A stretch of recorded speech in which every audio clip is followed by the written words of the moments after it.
Once again, we did it. It's working. I'm JQ. This is George Wickens, and that's Lex Morales. Oh, I forgot to change the name of this. It's all right. Yeah. We'll change it later. Yeah. If you're watching this now, we have to change the title of it later. What's the title now? It was last week's title. Oh, all right. Yeah. Okay. Fine. I'm here now. And Good, I'm paying good. attention. Good. All right. I did have a thought about time travel that I wanted to run by you, Lex. Please. I love stuff like this. Before we went live, you were like, what do you want to talk about? This is really the only thing, this is my only new thought for the past week, really. But you know how, well, it's just a revelation of why we have not invented time travel yet. Uh-huh. And it's because, you know, in movies, which of course that's not maybe a factual representation of what time travel is, but in movies, when someone travels in time, they create paradoxes and it fucks up. Yeah. Stuff. We can't travel in time until we figure out how to travel to different dimensions. First. We have to first figure out how to get to different dimensions for us to get to time. Through time. In our own dimension. I dimension. guess, yes. Do you think that the thought of time is its own dimension? Like time is a dimension, right? Oh, in a way, right? Well, they're just like if you're.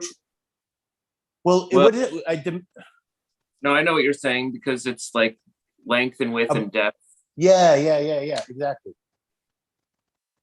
Yeah, I think that is how they think about it. So I wonder if maybe the math is the same or something like that. I don't know if I said it on this show, but I always thought, like, you know, what would be really shitty is like if you're time traveling, also like you're time traveling through time, but you also have to go through space because like we're on a rock that's moving through space, right? So we might think it's relative in this location. I'm in this location right now, but I'm actually traveling like 1,000,000 miles an hour around a galaxy. So if I took a machine and went back 100 years, I'd also have to go back to where Earth was in that location in the galaxy, or else I'd just be floating around in space. It's true. My head hurts. Yeah, there's a lot of things that we need to account. Also, a lot of math. Also, I feel like once we do travel through time, in order for us to be in the past, we're probably going to have to go side quest to, you know, because just our arrival. You said it again. You could have got choppy. What? Sorry. Yeah. Once we do time, we're gonna have to go on a bunch of side quests when we're there. Side quest. Okay. Yeah. Like your arrival there alters history, so you're gonna have to do a bunch of things to make sure that like it's gonna be stuff that doesn't make sense. It's like you have to go to this coffee shop and break a dish. Yeah. And then you have to make on this bus at a certain time, and you have to pay for the person who's behind. Like you're gonna have to do a bunch of that doesn't make sense. A whole bunch of little things. Yeah. Just to make sure that you don't leave a time footprint. Right. I like doing the side quest. I mean that's usually that we did. Or all the side quests. Yeah. Yeah, dude. I love it. I just got Nancy just texted me from last week. Yeah, I love side quests. I just got Assassin's Creed 3. I just got an Xbox. I got off a friend on the cheap, and now I'm playing Assassin's Creed. And all I'm doing is running around to the tallest points in the map. That's all I've been doing for the last 2 days. Every once in a while, I fight. What year are you in Assassin's Creed 3? It's in Assassin's Creed 3. Because I was gonna say it's 2021. It's like Sam Adams Day, like a revolution, like the 1870s, I think. Well, the Declaration of Independence is the 70s, 1776, right? So around there.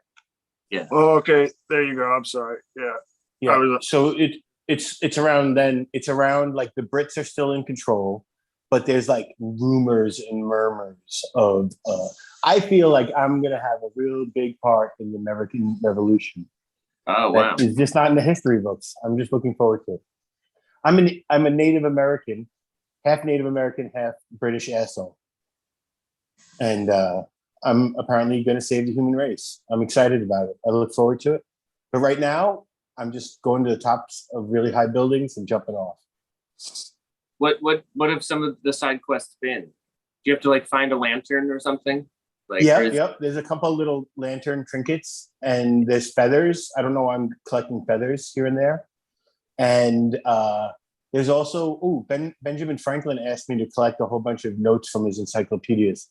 So that's kind of fun because they kind of float away in the wind and we got to chase around and get them.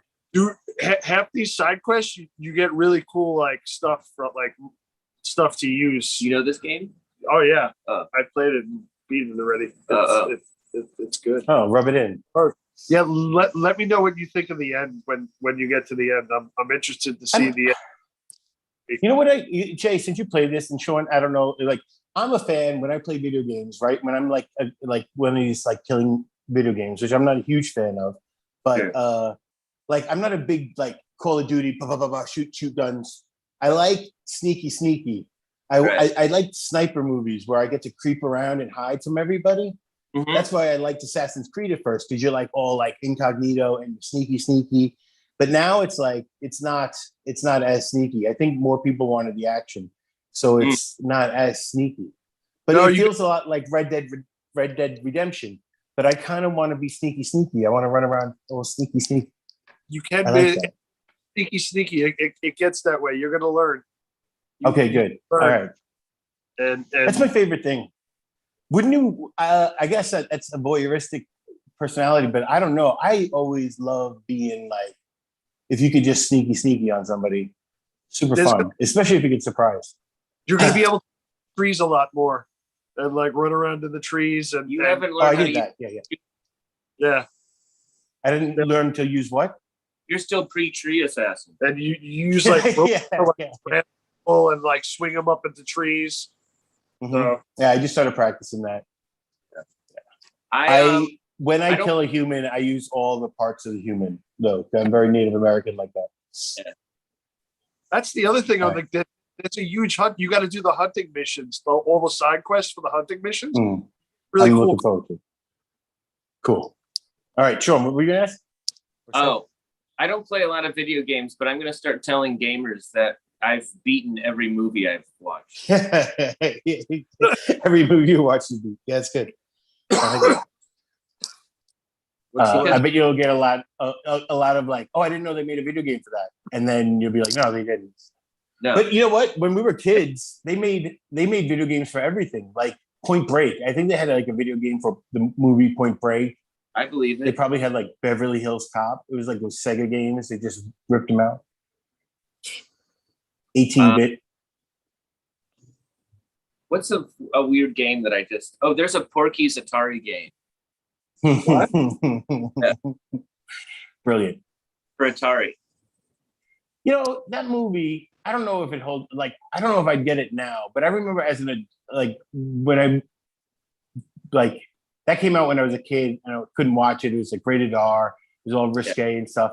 And then I remember watching it in my 20s and I was like, this is not that risque or good for it to be discussed as much as it was. But am I wrong? It's a legitimate movie for kids. I know it's rated R. For like teenagers. I think it's even geared to like 9-year-olds. Really? Yeah. Like they had boobies and stuff, right? And it is rated R.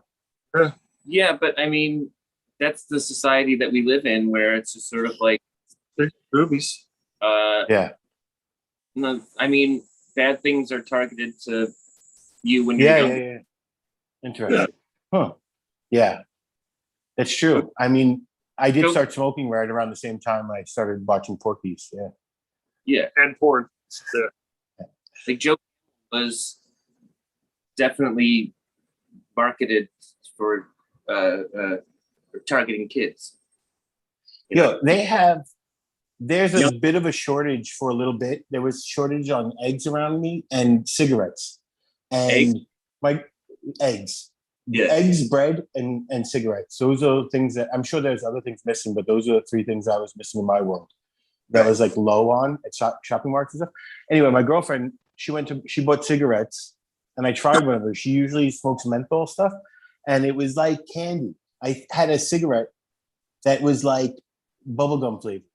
Oh wow! I was like, no, yeah. I was like, this is not. No wonder what. Like, this would not be legal in America, I'm sure.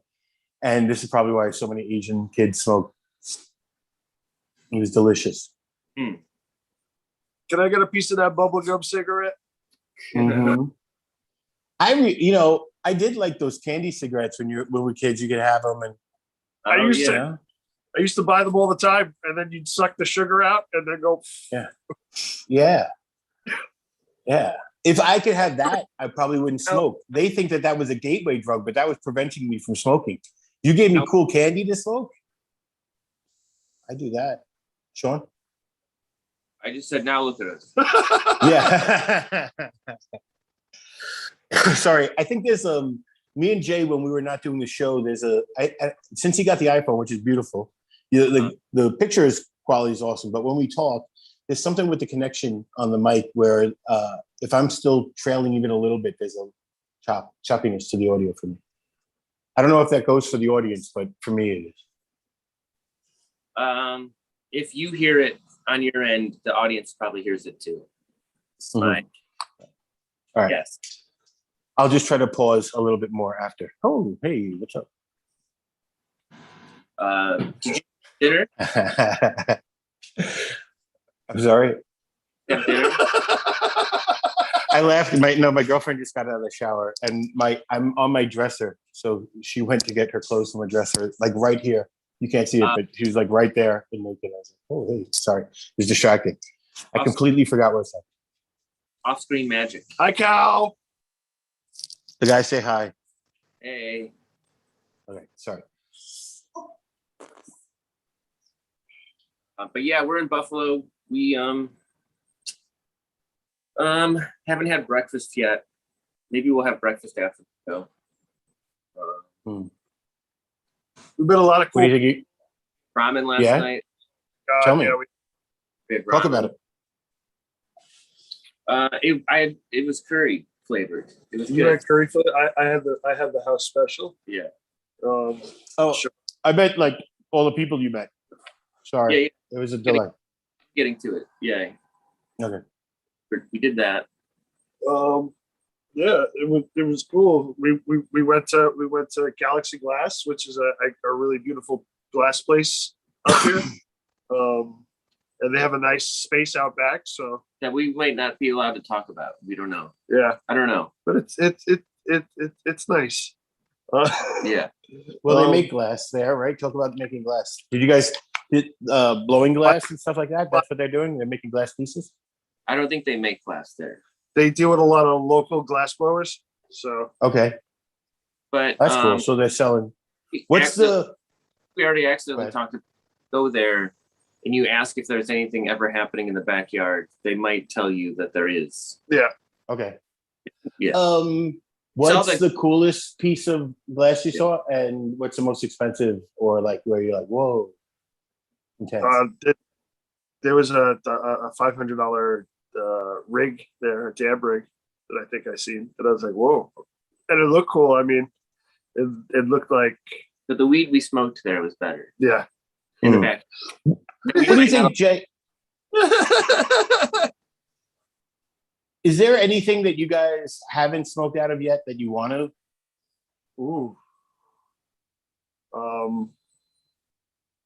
An alien head. An ice, like a big, huge chunk of ice. I want to like drill something through it, and then yeah, maybe of like something, an ice statue of something. That'd be cool. Whatever the alien out of, I'll smoke out of that. Whatever the aliens are smoking, whatever they're smoking out of, that's what I want to try. I love. There was that episode of Rick and Morty where the daughter she starts smoking some stuff in an alien machine, alien. Why am I talking about somebody else's comedy? Anyway, it was funny. I would like to smoke alien drugs for sure. I would be disheartened if I met a culture that didn't have some kind of mind altering substance. I'd be like, all right, I don't trust you guys. Well, it also might be the planet they're from, that maybe there's nothing there that alters them. I would throw this by you now, and I've never really had. So this is first time I'm saying it out loud, but just the idea of consciousness makes me feel like there's a necessity for a substance to give you an altered state of mind, right? Unless, I mean, it might be a human trait of the duality of like ego and id and all that jazz, or whatever you want to call it, right? But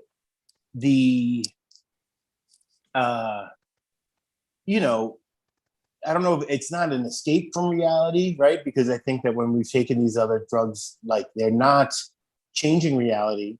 It's not like you all of a sudden see like this world is bullshit or anything like that. It's not like you're trying to fly like the propaganda wants to say, but it does make you go, it changes your personal consciousness. It doesn't change the reality, but it changes your personal consciousness. What do you think? I don't know. This is heavy. This is heavy. Ooh. Well, I mean, what do you think, Shawn? It's called mind altering. I mean, that's what you're doing. You're taking things that may alter the mind, whether you see things, connections differently, or you gain connections. You know what I mean? Yeah. I also don't fully remember the question or your opening statement. Well, I guess what I'm wondering if just as a conscious being, and who knows what the definition of that is, right? But us now, like I wonder actually as I'm talking, if like the idea of being self-conscious and being aware, self-aware, has anything to do with having mind-altering substances. Like, were we able to get the intelligence that we got because of mind-altering substances? That's what I'd like to propose to the court. Well, if we were that stoned ape and we were always out there eating mushrooms and everything like that. Yeah. Other animals do and that. Supposedly right? That's why we have a bigger frontal and everything. But other animals do that. Other animals do that. Yeah. How come that hasn't happened in dolphins, right? Don't they? Yeah. Well, reindeer really love those red mushrooms. Yeah. And they don't seem super smart or like talkative. Not yet. Not yet. Yeah. We are up north. We can find out. I thought, definitely. Mm-hmm. Oh, well, this is a separate thought I had recently, and it's that, we probably should be eating less meat. Our farming practices are a little suspect and so forth. And there are definitely vegetarians and vegans out there who want to convince people to eat less meat. Some people are just like, hey, do whatever you want.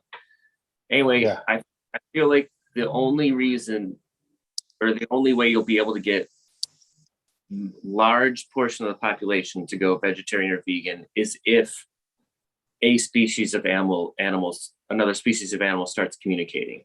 Yeah. Dogs start talking, everyone's going to go vegetarian. Yeah, I'd be on board with that. Right. If we had a legitimate conversation with the animal and they were just like, I would agree. Cattle started talking. That would blow me. Yeah. Like nobody would order hamburger. I don't know. I don't know. I don't know if it's touchy or not, but I do question like some cultures say like, I'm going to say the Japanese, right? Because they hunt whale and we know whales are intelligent species. But I also think there's like, or Native American Indians, right? Like they accept that we're part of the ecosystem and we're an animal. So as long as we're not like maniacs about it, but we are now. I mean, I'm pro-vegetarian. But I do think like we evolved as animals. So, but this is what I don't know, again, if we talked about this, but there was an idea somebody had said about humans being the only ones that cook their meat, right? And there was a theory of like, that's where we got intelligence from. And then, but I was like, dogs have been eating cooked meat with us too. It's like, they're not typing out Shakespeare. And there's a lot of animals that eat other meat, but we're the only animals that eat as much fruit as we do. There was a doctor who said, we're the only ones that eat as much fruit.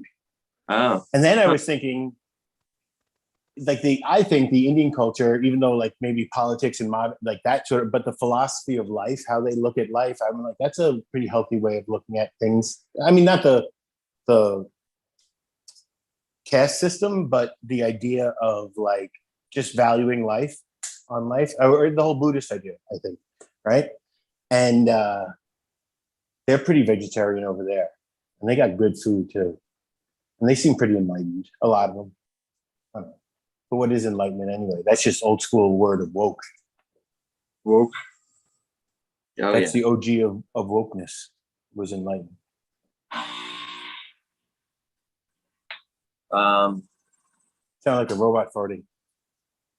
Yeah, we've got an AC unit next to us or something, but we also have guests scheduled, but they're not here for another like 40 minutes. All right, I could talk to you guys. Yeah. What are you guys planning on doing tonight? There's some other people you're seeing up in Buffalo area attached to the weed community. Tell me about that. I think we're gonna go. We didn't finish talking about yesterday. We didn't. Oh yeah, we didn't even talk. Oh yeah. Okay. So tell me more. Yesterday we went over to Galaxy Glass. We went out and hung out in the spot in Galaxy Glass, Backyard, and we met the underground genetics cultivators. They're genetics cultivators. And they're running an event on September 11th, right? That's up in Buffalo. I didn't bring the flyer up. Sorry. Oh, my bong tastes so horrible. So tell me more.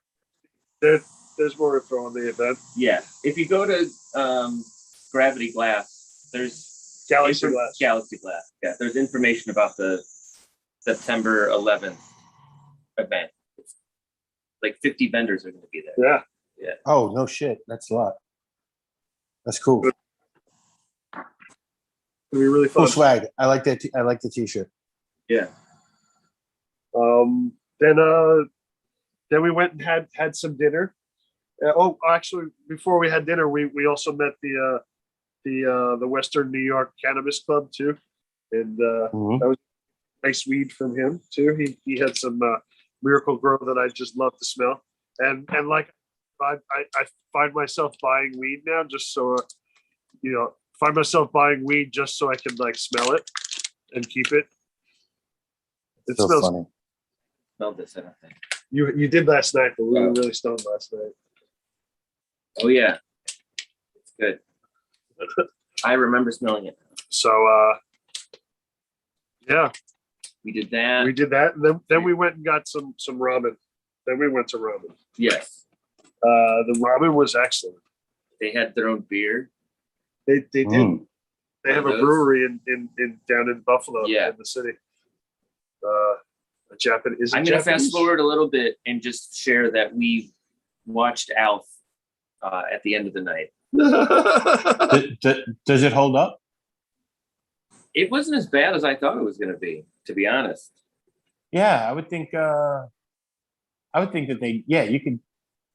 Well, the premise is that there's an alien living with them, and he has to stay hidden, right? But he helps out the family when things go wrong. Well, he causes a lot of problems too. Yeah. Well, they're living a lie. Yeah. Yeah. I think I'll tell you, if apartment or he ate all the food in one of the episodes. He likes eating cats too, right? I totally cat eater. I guess you just had your eyes closed. No, I mean I was awake and asleep. I don't think he ever ate cats. It was only a threat. Okay. I'll say though, that would be, if there was an alien that looked like Alf, that would surprise me. I'd be more shocked that there was aliens that looked like Alf than that there were real aliens. Oh, sure. You know, like landed, and then they all came out and they looked like Alf, and then you were like, "Oh, we got that. We guessed, and we got that right." Yeah. I'd be way off. I would also think they're the most adorable. That would be the best. That would also be the best outcome of aliens showing up. That they're like a foot tall and kind of cute. I just with how weird the universe is, I feel like if there were aliens who actually looked like Alf, I bet they would be vicious and not. Yeah, you're right. They'd probably be. You're right. Go ahead. Are we You're still holding- fast forwarded or? No, you're holding it. Go Oh, ahead. okay. So we're rewinding back now. Yeah. To where we were. Then after that, we went down by the lake on I can't say any of these names up here. Yeah. But we went to some lake, and we went to the Mississippi Mud Company. I'll find the name of the lake. Yeah. And it was we got ice cream with our friends, and we met up with our good friends now. What ice cream did you get? Our flavor? Our new friends, Good Times. They're and the Messiah. The Messiah was there, guys. Oh, he has And his the own Messiah logo, gave the me- Messiah? Yeah, look at that logo. Does he look like him? Yeah, Oh, exactly. that's like great. That's cool. I didn't know that. I wouldn't say exactly, but I think if you saw him next to this photo, you'd be like, "Yeah, I guess I can see I it." can see it. Yeah. What's the holes in his hand? Is it like a place to put the weed? Those The- are the weed holes. They are, huh? That's so funny. the logo is really cool. That's great. That's a great logo. Check it out. So yeah, What flavor ice cream did you guys get? Sean, what kind of ice cream did you get? I got black raspberry. it was black and raspberry. We were at the Neowanda. Not blackberry. Not blackberry. Black raspberry. Was it a chocolate raspberry? I didn't remember noticing chocolate taste. Okay. I've heard of black cherry. I've never heard of black. All right. And So- Jay, what kind of ice cream you get? I didn't get any ice cream. I was still really full from the from The Yeah. ramen. Had ramen and French fries. and French fries with stuff on top, seaweed on top. Something I've never heard from any ramen place ever. Seaweed and mayonnaise on top. Yeah. It was Yep. good. Like It's good. but no, so we just hung out and talked to the Messiah and Good Times. And Did you show you showed Lex the weed before? oh yeah, that you want to see? I The have, purple weed. Show everybody the purple weed. Want That to see the shit's purple? ridiculous. Yeah. So this is. I Mike I Kelly. remember when I was a kid and they talked about purple weed, like purple haze, and I'd be like, that's not even a thing. You know, like it didn't even, that's because you just didn't get good weed like that back then. Now you actually see real purple weed. Yeah. Show them the bud. Show the bud. Delicioso. That's Messiah's stuff. That's the Messiah. That's the weed the Messiah gave me. Looks fantastic. The weed from the Messiah. So that what's interesting is because they're legacy growers. They've been down here growing for the last like 20 years. Just They all say New York weed. they say that once you smoke Messiah weed, you've always been. Once you're smoked, you're always smoked. Is that Once you're stoned, you're always stoned. Yeah. That's the saying. Yeah. Once stoned, always stoned.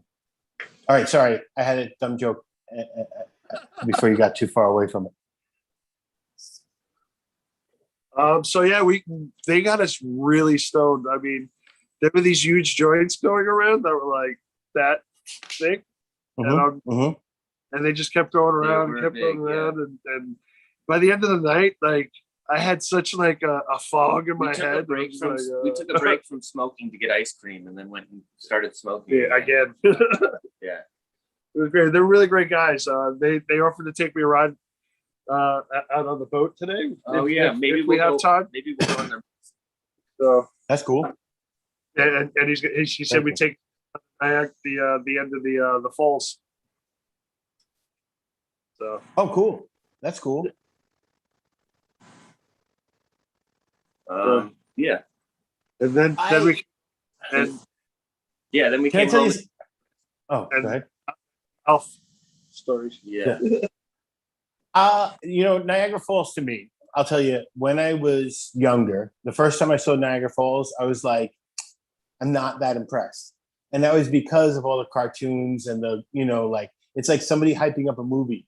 And then you see this amazing movie and you're like, it's, not that great.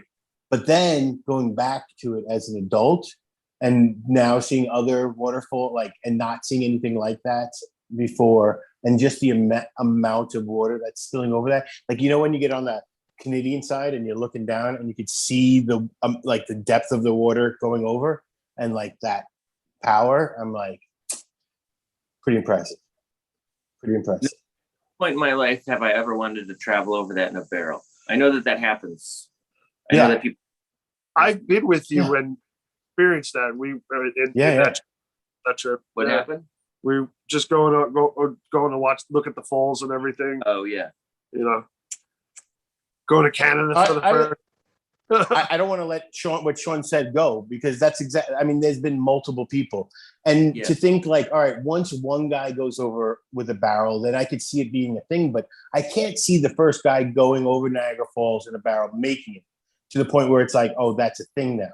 It almost feels like multiple people tried to go over with a barrel, and then somebody finally did it, and I'm like, what are we doing here? What are we doing as a society? What are we doing? I bet I'm going to guess that 2 people died before somebody did it, and then that's just going to be that's my guess. You know what? I'm going to throw this out there. I hope that it started as if somebody was in a barrel and they were like, "Hey, get him out of the barrel! He's going to go over the falls," and it was an accident. Barrel? No, you mean somebody did it on accident? Yeah, they did it on accident. And then they survived. And then they were like, oh, it's not that bad. And then the next guy was like, shit, they died. But they were like, well, maybe he just had a bad barrel. Let's send Timmy over. And Timmy's like, why do I have to go? We don't have to do this, guys. We don't have to do this. I think that's the most accurate. If that's not how it happened, I'd be shocked. Yeah, right? Yeah. By accident. And then the second guy was like, yo, I could probably get people to pay me pennies to watch this. The last guy to go over Niagara Falls in a barrel, did you see the barrel? No. It was like a space pod. Yeah. It wasn't a barrel. It's you can't, it was barrel-like shaped. It was barely barrel shaped too. Yeah. That shouldn't count. But at least it stopped people. What? I banged up though. You do got to get drunk. I do remember they said one of the scary things too is you could get caught right at the waterfall. There's a part where the water spins, right? You get caught in that where you're just an eternal you ever get caught in a wave when you're surfing or not surfing, but you're in the ocean and you just get caught in that tumble and you just think it's never going to end. In a waterfall that could happen. That could just never end. Yeah, not good. Yeah. No. Yeah. So even if it's a space barrel, don't do it. Yeah. Is there a feat, like a Evel Knievel jumping over a building kind of thing? Is there a feat that somebody could do that you're that's pretty impressive? And actually, as I said it, I could throw one by you that I saw. I saw a guy skydive with no thing, with no parachute. Yeah. And they had this thing in Arizona, giant netting, and he had to just free dive for I don't know, a shit ton high. I don't know. He landed and he landed in it. It was amazing. That was amazing. Sorry. Fuck. Yeah. I just realized that because honestly, that's the only time I ever saw a stunt where I was like, that is amazing. Okay, well, here's another thing I'll throw out there. In some ways, it's not as spectacular. Anyway, I went into it not thinking I was going to be impressed by the motorcycle ball of death people at the circus. Yeah. Ride inside of the thing. Mm-hmm. And that sphere, it is pretty impressive. I feel like. I agree. Yeah. I haven't seen enough of that, but yeah, I agree. I just watched the video on speed flying, I think it's called. And it's those guys that do that, that the gliding or the paragliding. So they do wear their suits like flying squirrels. Crevices in mountains. So they're between 20 feet and 2 feet off the ground at all times. But they're in those, they're not in the wingsuits. They're in the you sit in those chairs and you got the your parachute above you. Oh, yeah. Okay. These valleys and everything, and he's and fast, and he's doing these flips and everything. It was really crazy, and I'm like, this guy at any moment can just paste up against the rocks and lose everything. Yeah, I'm amazed by all that. That stuff is amazing. Those dudes who just go up and climb a really high building and then just hang from it. I'm like, it's a whole nother thing. It is impressive, right? As a human, I watch that and I physically get unnerved by it. And I know that those dudes, there's been dudes like that forever, because that's just how we got everywhere, right? It's because I get scared when I see people do that. It's because I've fallen out of a tree before. I've hung on to a branch and fallen. Yeah. You know what I mean? And I only fell 4 feet. Maybe I fell into a creek or something. But it's if you can fall off of a tree from holding onto a branch, I don't that I'm gonna not fall off of a building. What do you think? Yeah. You know that feeling. You know that feeling when you fall, you take a roller coaster and you have that cool. I like it. I get the giggles. When you fall. But when in nature, why do we have that biologically, that feeling? Because when in nature would that ever happen? If you sides settling in gravity with you falling. Well, no, it's the same feeling as you falling off a chair backwards, right? Yeah. That kind of I think it's that fear of falling is from it helps protect yourself being carried by your mom. Because if you're afraid of falling, you'll clench up. That's that's real smart. Yeah. Interesting. Hey, did you know, and I don't know what woman would let you do this now, but they say if a baby came out, if a woman gave birth to a baby and the baby comes out and the mom passes out, right? Normally we see these babies and they can't move. They're not even rolling over, right? But we're physically strong enough if a 9-month baby, a fully formed human came out of a mother and she was by herself in the woods and the thing came out, you'd have enough strength to crawl up to get to latch. You have that instinctually. They say that we have that. It's just that no mom would ever let you do that now, right? We don't have but we do have that physical ability. And then they say once that baby kind of latches, it becomes pretty immobile again. How trippy is that? Wow. Yeah. But now this is weird, and I haven't thought about it in a long time. But when I heard that thought, I thought, man, I wish I could convince my wife or a woman that I had a baby with to let that do, because I feel like that would be the strongest human. That kid, that kid would have the willpower. I am getting life. He might be one of those kids hanging from a building. Right. Maybe, but I feel like your memories, any lesson you would have gained from it, I think you would lose. I don't know. I feel like it. No, I know you don't want the baby to not feel loved or cared for. Maybe that would, maybe there's that psychology of shit, it's cold and what am I doing? I got to fend for myself. But I don't know. I'm just thinking even just physical strength of just maybe to have a couple months ahead of time, just a little more. I bet it would do more if at 4 you convinced the kid that it did something remarkable like that. If I can convince the kid. Yeah. If I cheer him on, I'm like, come on, you can do it. Go, latch, latch, latch, latch, latch. When it's 4, you convince it that it did that when it wasn't. Oh, wait. That's probably yeah.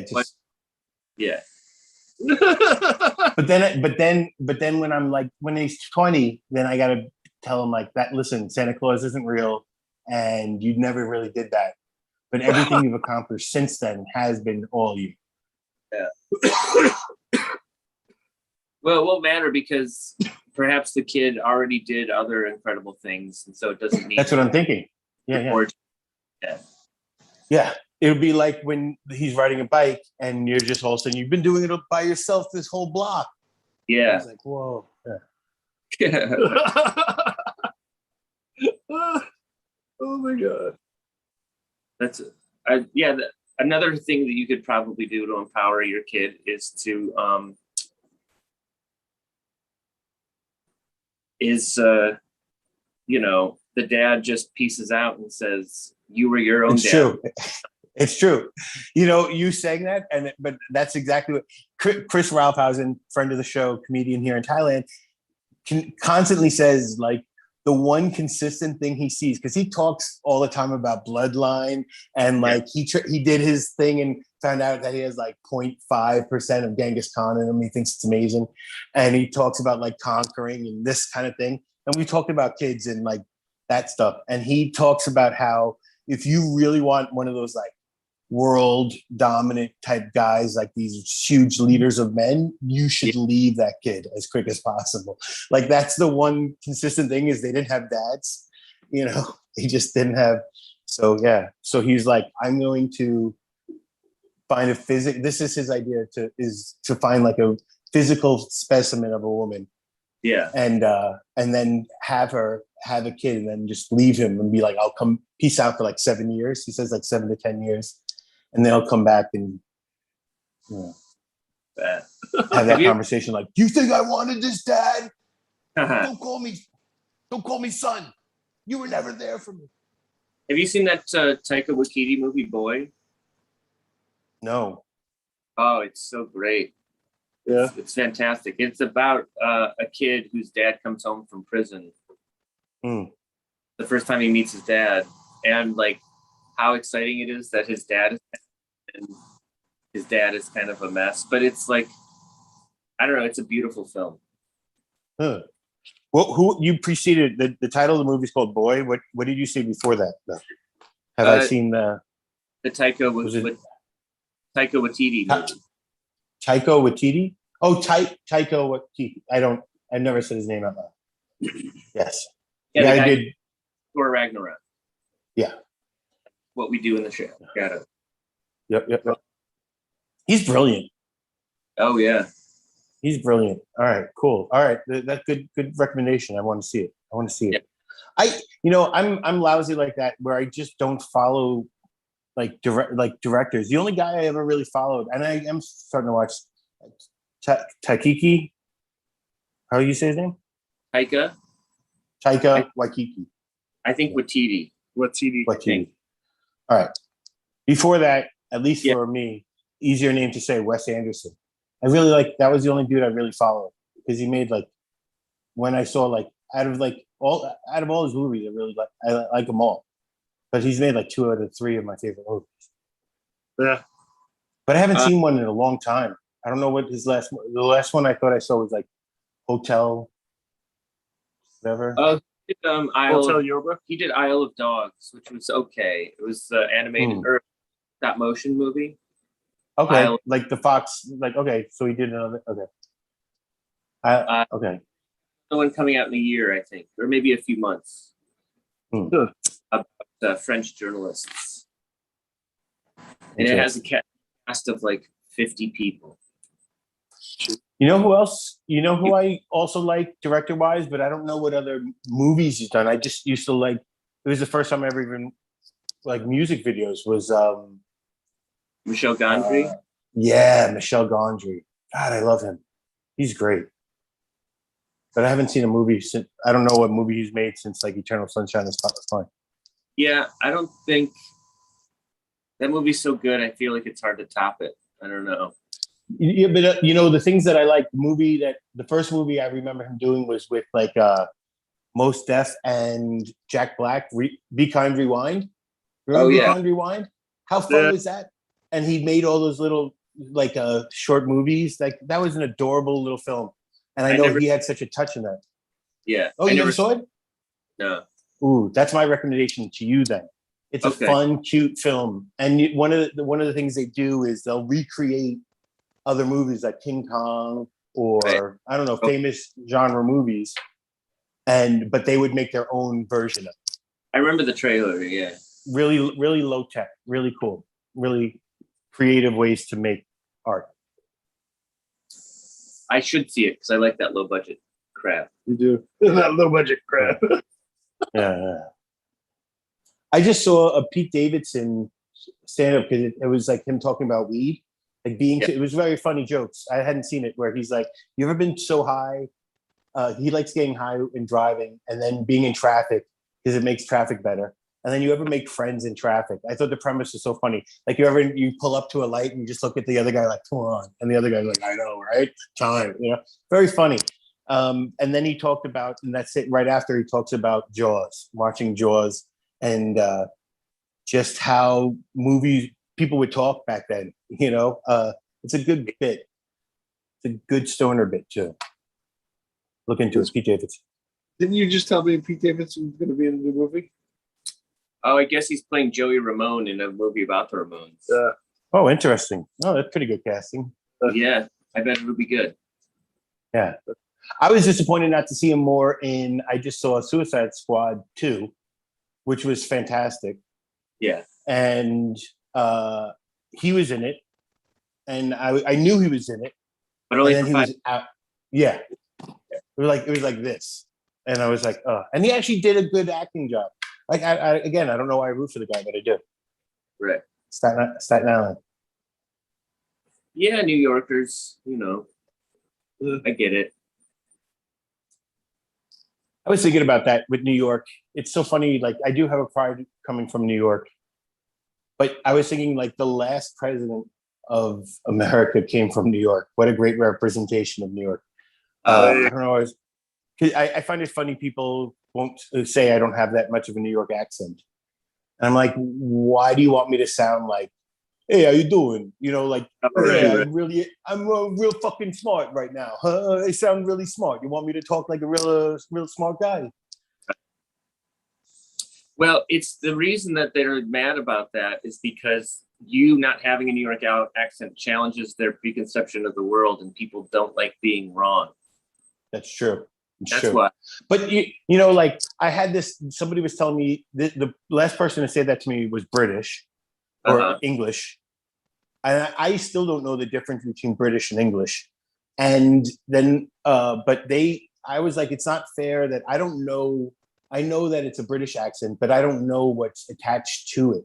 Like if you're from Liverpool or you're from like York or you're from London, you all have different accents, and then there's posh accents and like Cockney accents, and I don't know how to judge you. Okay.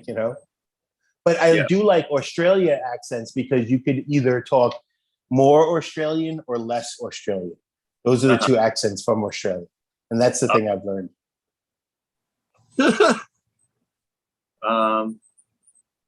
Yeah, Australia doesn't, I guess they don't have regional accents. You never hear about someone saying like, oh, they sound like they're from Melbourne.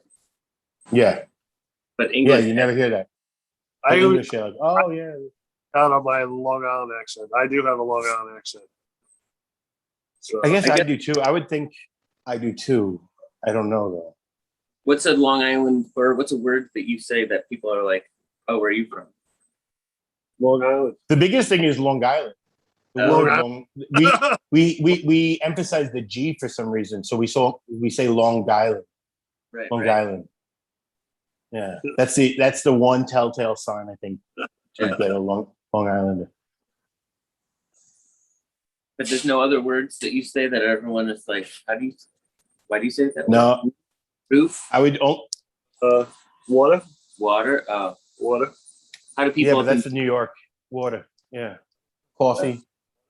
Whatever. That's a pretty New York. I think everything else is New York. Everything else is pretty generic New York, except the Long Island. Yeah. And then there's a few words that we say, like we'll say like the LIE, right? Instead of like, I think most other New Yorkers will call it 495, but we say LIE. LIE, for the, yeah. And we for the just expressway. refer to Or the expressway. the expressway, period. Yep. And we say the city. We don't call it New York. We don't say Manhattan. We say the city. That makes sense. You know? Queens doesn't count as a city. Right. Queens is Long Island. Yeah, Queens is Long Island. Do you guys are you guys Rangers fans or not at all? I enjoy the Rangers. I think I'm an Islanders fan now. I'd have to say I'm an Islanders fan, but I'm the same way, but reverse. Yeah. Going to the skybox and hanging out in the skybox, right, at Ranger games. Yeah, when we were teenagers, we had friends, the Meyer boys, and Dave Scotto would make us watch hockey. They were good guys, and they got us really into hockey. And they were big Ranger fans. They were. So I think, so I lean more towards Rangers because I didn't have a cart in the horse in the race. So then I just kind of got behind that. And also it was on Long Island. I think it was more Long Island fans. So like more Islander fans, right? Just as much. It's like Mets and Yankees. Islander games with like me and Matt and everything. Weren't you in the car that night? And it was like snowing out, and Matt spun the car around on the expressway. Terrifying. Terrifying. Backwards, and cars were coming at us. Oh yeah, that's just spun cleanly, and then just straightened out, and then we just drove, and nobody said anything for like 5 minutes. Yeah. We were like, "Holy fuck!" It was crazy. That was intense. That was scary. You know what would have been the perfect thing to break the silence after that traumatic incident is a fart. Yeah. Like 3 minutes later. I actually think you were drinking like Southern Comfort in the back, like as like it happened. Oh, God. We were passing that around, and then the car just like spun, and then like lights were coming. The driver wasn't. Matt was driving. He wasn't drinking. The driver wasn't drinking. But, yeah, but there's just like headlights and the bottles up in my head, like, hey, that'd be a good look. The only thing that could have made that scarier is if while the car was spinning, it somehow folded so that Lex looked out the window and saw the drivers. Yeah. That's the only thing that would have made it scarier. I never it's like I went out with some friends in high school that and we would like do donuts in the parking lot, you know? When and then I wasn't there for this, but there was one time where they were out doing it and they saw another car's rear axle just snap off. Oof. Like they saw another car doing donuts and their axles snapped off and they were like, whoa, we better stop. And it was the last time I ever was like, I even told people not to do it. Because like I have friends who saw another car's axle snap off. Like I was the voice of, because I was like, I also did spin out on the highway. I was in a car that hit some ice and it spun out on the highway. That was not fun. We like landed in a snowbank. Oh, scary. Yeah. Yeah. I guess they're good at making cars that don't really easily flip over like that, I guess. Yeah. No. But we have a friend, another guy who was in that car, Dave Faznello, he did that going off in snow and spun off into a ditch and rolled his car. Yeah. They're gotten better, but yeah. I told you guys before, I like watching these cop watch movies and stuff, cop watch YouTube channels. They had a guy try to do the pit maneuver, which is like they hit the back of it, they tap it, and it makes the car pitch. They're not supposed to do that over 30 miles an hour. And this cop did it somebody doing 130 miles an hour, something stupid like that. Wow. And it went Dukes of Hazzard. The car went off to the side, and then the cop hit it from behind and went flying, and the cop launched, boom. And then the other car was rolled. And then they go and tend to the cop. Yeah. You know, and they just stand. I don't know what happened to the guy, if he lived or not, but the car is flipped over, and he just, you know, another cop standing there with a gun out, and they go and tend to the other guy. It was like 5-10 minutes before anybody even went to look at the guy in the car. You know what? I gotta say that short of murder, whatever that guy did, that's his punishment. Why send him to prison? Like if he robbed a bank, a bank and then a cop does a pit maneuver on you at 130 miles per hour and launches you into the air, and then you're in the car for 5 minutes before they tend to you, that was your prison sentence. That sounds, yes, I agree. Like time served. Yeah. Time served, yeah. Give us the money back, and hey, don't do that again. Hey, can you not do that? Because bad stuff like this happens. Yeah. Right. Yeah. Like, also our bad too. Yeah. Oh yeah. Like the judge would have to be like, the cops here are insane. You've seen the footage of what he did to you? Don't yeah. Listen, for everybody. Yeah, right. Yeah. I feel like it might be fun being a judge. Oh yeah. I would love to be a judge. Yeah. Lawyer, no thank you. Cop, no thank you. Yeah. Did you ever see those so after like the whole trial's done, like the judge has his say, and he really takes people. He's like, you know what? I'm not gonna put you in jail, but you're really stupid, and you need to figure out your life. You know? Yeah, stuff like that. You get to say. You get to make that decision. And I like the judges who are like, all right, you have to go paint 12 fences. You know, like go do, you know, like certain community service type stuff, but like awkward punishments is kind of fun too. I like those. I think those are really cool. Like if you're going to punish somebody, like it would be nice if like somebody hurt society that they get to repay it, right? You make back up for it, put back in what you lost. But if we need punishment, which is something that we do for some reason need in a society, it'd be better if it was like something ridiculous and silly. Like they just, like I've seen, not tarred and feathered, but they could just put a whole bunch of honey on somebody and feather and just make them walk around. I'm fine with that. Like slight public humiliation for a little bit. Yeah. I'm cool with that. I don't like corporal punishment. Yeah.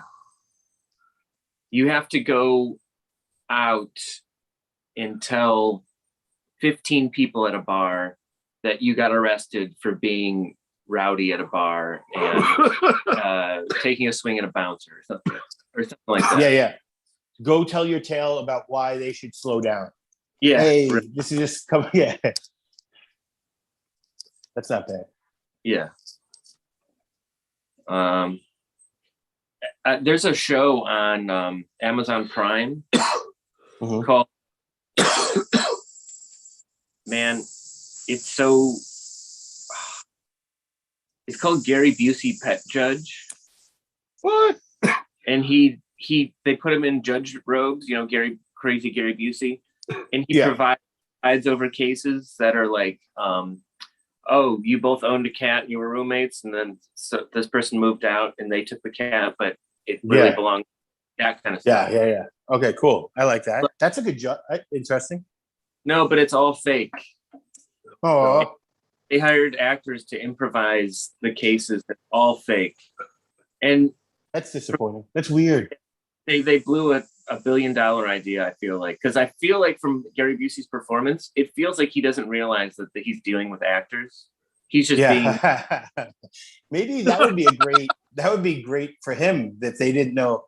That'd be amazing if he didn't know. Right. It was a prank from his wife. No, but I think that they fucked up the show by not having real cases. They should have. Yeah, I agree. Yeah. That's bullshit. Yeah. There's probably enough. We've seen enough cases on Judge Judy and all those things. Like if they did better marketing, they could probably put this out there. And there's probably people right now who didn't know that they can get like a Gary Busey TV lawyer to fight their case and get their like turtle back. you know? Right. I think we have guests coming up pretty soon. I think I haven't seen anybody try to get into the chat yet. we do have a spoken word artist coming later, and then but first we have I forget the name of the company even now. Hopzilla, I think. Hopzilla. Is that it? Isn't that a Edibles? Oh yes, Hopzilla, yes. Hopzilla edibles. Yeah. It's coming on. So Shawn, going back to the time travel, we have to know how to we have to have interdimensional travel first before we could do time travel. Yeah, I think so. And so what other dimension give me in this version of or your thought process, like what would be another dimension that I travel to? Well, the multiverse. So it would be like another version of me. But it would be like what was that that show with Jerry Connell? Jerry Connolly? Sliders. Yeah. Are you thinking Sliders like thing? I don't know. I just know that I don't know. At least when I was thinking about it, it made sense that it was breaking more laws of physics to travel through time in your own dimension rather than just pop stepping into some other. Other dimension. I agree. I also thought, I don't know why, but I thought you probably somehow have to send your consciousness there and your body there separately. There's probably two different methods to travel to another dimension. I would think that if you go into a different dimension, if you're going into like a multiverse compared to say, for me, I guess that's what I think I wonder is like when you say dimension, then I'm thinking like we're in the third dimension. And there's a fourth dimension, a fifth dimension, and that sort of stuff. Right. And so, yeah, I think your mind would probably not be able to comprehend going into say a different dimension. But if I'm going into say a different timeline or a different multiverse, then I think I could also kind of get on board if you sold me that. Like this machine has to do two different things. It's twice as hard. I'd agree. I could understand that. But I think if you went into like a different dimension, say the fourth or fifth dimension, your mind would unravel because you wouldn't even know what the fuck is going on. You don't have like a perception. Yeah, the perception of that. Or you wouldn't see anything. Yeah, you wouldn't be able to see anything. You wouldn't be able to comprehend. Exactly. Yeah. And then according to like string theory, like different dimensions are just different perspectives from where you are. So like an ant on a wire is like a dimension of this spatial reality and everything like that. Oh, sure. Yeah, okay. I started to get. No, I get what you're saying. Yeah, yeah. So yeah, but I would argue that's a different reality, not a different dimension, right? So when you say different dimension, like think of like I know the MCU has changed our view of what a tesseract is, but a tesseract really is that drawing of a cube, right? So a square is two-dimensional, a cube is fourth-dimensional, and then if you ever see a cube where it has like these things going off to the side where it's another cube outside of that, but that's a third-dimensional representation, right, of of the fourth dimension, right?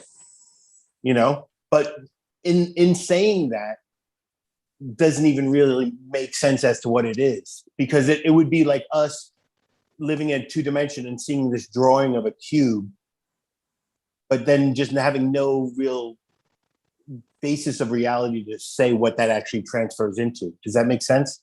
Yeah. Yeah. So we have this asinine representation of a tesseract that we draw for our dumb monkey brains that don't understand that fourth dimension. And that's why I say if we got put into it, we probably fucking unravel. Agreed. But we should have asked the marijuana messiah about that last night. You should have asked him. He might have helped us out. Yeah.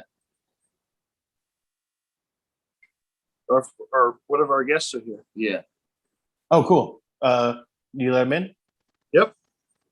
Okay, cool. All right, I won't touch it. We can talk until they get there, everything settled out. You know what song just came on my? Oh, we got it. What's up? Hello. What's going? Are you playing paintball? Is that a paintball event? Airsoft. Oh, sweet. Oh. All right, cool. Thanks for joining us. Yeah. Yeah. Great to be here. What's up? Are you winded? Huh? Nah, we just started. We're only an hour in, so I'm pretty good. Oh, okay, good. Are you winning? What's Nah, I just got shot in my knuckles and it hurts a lot. All right, sorry. Where are you at? You're in the indoor facility? Yeah. Yeah, I'm at an indoor field over here in Connecticut. It's Fighting Force Airsoft. They got a decent spot. Dope. Cool. I've indoor never played, but it seems so fun. When does it? How does it start? Is there a whistle or like a horn? Pass shooter ready, and everybody calls it out. We run on the honor system, so you got to call your hits. That's what makes it fun. Oh yeah. Yeah. Because we don't got any. And you guys paint exploding on us. But yeah. Mm-hmm. They don't make. Do you guys have different, like, you have different competitions, right? I'm guessing, like, different types of games that you play against, or battles. Some events right now. We're just doing a little CQB, but we go to like big events, 99 Acre Field, Ballahack in Virginia, and they do like themed events with zombies. They have this one called Rev 11. That's gonna be pretty much like 4,000 people. 99 acres, gonna be insane. Damn. Can I be a zombie? Like, how do you get to, like, I don't want to have to shoot anybody, but can I just walk around and get shot? You go to ballahack.com and you just fill out the waiver to be a zombie. See, easy. Yeah, the zombie one's gonna be cool. They're gonna do 550 zombies to do like a horde effect, and then also two separate teams, separate factions, 200 people each. No shit. That's cool. Do the zombies get fed? Oh yeah. Zombies get pizzas and sandwiches. Oh, okay. and brains. Yeah. And brains. Hold up, I'm actually about to join y'all real quick. Listen to the siren when you start a round. Do they make you listen to the purge siren? Oh no, that would be awesome. That would be pretty cool. Yeah. I think it would be bad. I would be surprised if there is a venue that does that. I don't want to be tricked into like a Pavlovian.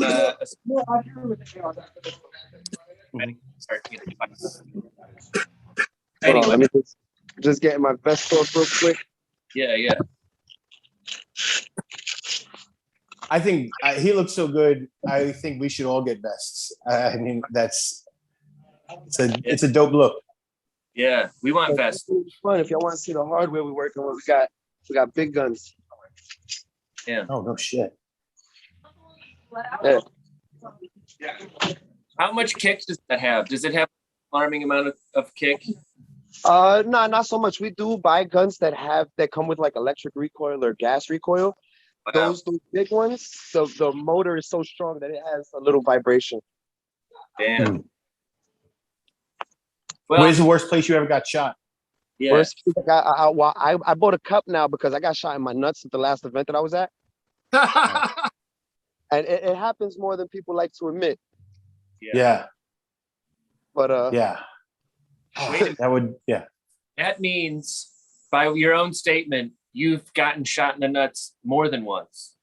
Oh yeah, more than once to the point where I good had to catch, look Sean. for Good catch. I had to buy a sports cup. Yeah. Well, tell us a little bit about your arena. Hopzilla is the name of the brand, right? Hopzilla edibles, yeah. Yeah. Well, I've been infusing food for like 7 years. I started just like making oils, and I'm more into like savory edibles. I'm not so much like the cookies and brownies and stuff. Even though we do offer 1,000 milligram brownie, put you in a fucking coma. But I like doing the infused steaks, infused pernil. Oh, yeah. Yeah, I can that's check exciting. That makes so much sense. No, I didn't say that. I do a 33-day dry age domestic Wagyu ribeye, and I infuse that 500 milligrams. Wow. So do you infuse it in the cooking process or aging process? I do a dry brine after the aging process. I just haven't tried aging it with the actual THC on it, so I don't know what effect that's gonna have on the taste and texture. Right. Okay. I like doing dry brine. However you're doing it now is probably the right way. Probably. I'm always looking for. Did you pick that up from somebody? Did somebody teach you that, or you just started experimenting? I mean, I just started experimenting because, like, everybody thinks of an edible. Can I get a cookie? Can I get a brownie? And I was thinking, hey, can I get a steak? Can I get some rice and beans? Sure. Yeah. Oh, Yeah. And then I figured, might as well do the seasoning and make everything easier for everybody. So what you're activating like the you don't have to give away trade secrets if you don't want to, but also just out of curiosity, what are you doing then? Are you it's not the oil, you're not cooking it in oil, you're doing it like activating the actual bud? Yeah, I'm active. I decarb everything, and then I do a couple things with it, and I infuse the salt, and I do a dry brine on the steaks. That's for my savories. I also do the same thing with the sugar. Smart. sugar. Oh man. Yeah. And how do you find? Go ahead. I got the sugar. It's 1,562.5 milligrams per teaspoon. Wow. Sugar too. Interesting. That's cool, man. How'd you get into this? So you do like food events or Well, I do small tastings, like real personal tastings every now and again. For the most part, like I have them for sale on my website. I'm just trying to push the seasonings and everything, trying to create less work for myself, man. That makes sense. Yeah. No, very smart. Yeah. It's cool. So, I'm guessing you have a website then, right? Yeah, HopzillaEdibles.com. Okay. And Instagram? Do we follow you on Instagram yet? What's your Instagram handle? Official Hopzilla Edibles. Okay. That's it. So you've just been a big stoner for years, and then you just got sick of the sweetness. Oh yeah, you didn't want to get sugarfoot? I've been smoking for like since I was 13, so 20 years now I've been smoking. And it gets boring after a while. do you have I didn't hear that. What happened? do you have a culinary background? Nah, I don't. I was just my parents grounded me a lot, and the only channel that I had that I was able to watch was the Food Network. Yeah. Yeah. By the way, that's great stoner watching food. I mean, stoner watching, all those chef shows. I love getting stoner watching that shit. What's your favorite cook show? Barefoot Contessa. Barefoot Contessa. Good one. Mm-hmm. I've seen that a couple of times. Who is she? What does she do? It's just like home cooking, Southern home cooking. Got it. Yeah, I like my edibles to not look like an edible, Yeah. And then wait, at the Barefoot Contessa show, there's a camera at her feet too. That would be a fun twist. Right. Some guys would really be into that. Like the food and foot fetish. Yeah. Well, yeah. What do you have? You do tastings, but you also do shows. Do you have like events that you've got coming up soon? I haven't booked any new events because I was burning the candle at both ends. Oh yeah. I was booking event after event. I was doing 2-3 events in a day. Jeez, so, that's it. Yeah, so I pretty much just finished my calendar out last week, and I'm gonna start booking again on Monday. But I do have a big one that's coming up, Halloween, huge Halloween event. I'm gonna be posting all about it in the next couple of days to start getting those VIP tickets out. Oh, nice. Cool. It's gonna be a belly dancer, a BDSM show. There's gonna be a few carnival games. It's gonna be a movie. It's gonna be real fun. Wow. Yeah. I want to come. I got you. Once I get the passes, I'll send you out a few passes. Yeah, all right, that sounds great. Nice. Also, are you coming up and doing the show in September on the 25th? I'm still working on it. I got to line a few things up, but I'm planning on it. I'm pretty sure I'm gonna do that. I'm like 80% on it. Awesome. Good. 80% is good. I like those. Are you visiting Connecticut or are you from Nah, Connecticut? I'm from New York. I'm just visiting my brother out here because Okay. yeah, I just found a airsoft field that I could rent out, so Yeah. might as well take advantage. Oh, nice. Okay. Cool. Are you a better like sniper or are you in the front? I'm in the front. I like to run and gun. That's why I get shot so much. Oh yeah. Yeah. Yeah. We would. I'm just healing from a scar. I got shot right in the middle right here. I don't really wear a helmet. That shit hurt. Yeah, my forehead swelled up pretty bad. What do you find that do you still want to play video games? Do you still want to play Call of Duty even though you're playing airsoft? It's not the same fix. I was going to ask that. Yeah. It's It fun. can't It's be the fun same to- fix. It's fun to get together with the team and still try something. But we try to do this like I try to rent the field for everybody for like once a month, once every month and a half. Mm-hmm. I don't know if because we were talking video games earlier. I've been recently playing Assassin's Creed, and that's why I like the sneaky. If I was a dude, I like to be on the outskirts. I wouldn't be you running in the middle. Plus, I'm a big boy, so I can't run fast.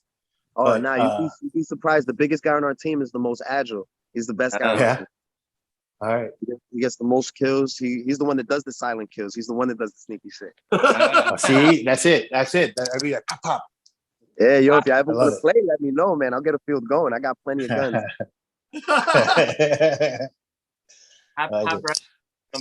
Tell you too much how to these events, because you have fun on your own. But you don't need me to tell you how to have fun. But it might be fun to set up some sort of like big boss situation where you have some guy come out in like armor and you have to take him down.